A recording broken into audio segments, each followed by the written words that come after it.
the Crown Estate Commissioner with special responsibility for Scotland, to denote the special status which one of the members of the Crown Estate Commission will have should this bill become law.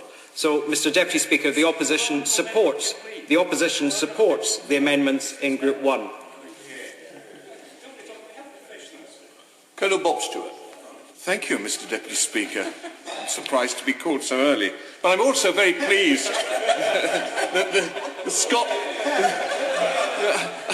I'm very pleased that the Scotland Bill is actually clearing its last... If he wishes to bring somebody else in, I can do, but is he quite happy to continue? Bob Stewart. Forgive me, Mr Deputy Speaker, it was total shock. I fell over.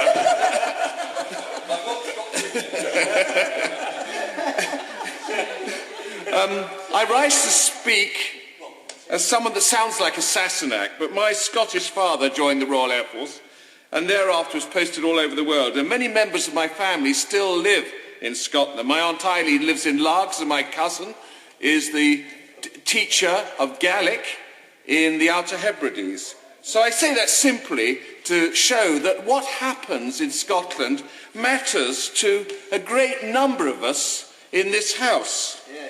I've got very many colleagues, such as my very good friend, the Honourable Member for Epping Forest, who's got ancestry in Scotland. Order. Absolutely. And I know that, Mr Stewart, you're going to come to the amendments immediately rather than doing a tour of Scotland, which is very interesting about where your relatives live, and I would, on another day, will welcome that information. But for today, I want to hear your views on this set of amendments. Bob Stewart. Thank you, Mr Deputy Speaker. Well, all the amendments are very acceptable to me and the other Stewarts in this House. I thank my honourable friend for giving way, and I'm sure that Mr Deputy Speaker, you will agree with me that it is relevant in considering this bill, that it matters. This amendment immediately before us now matters not only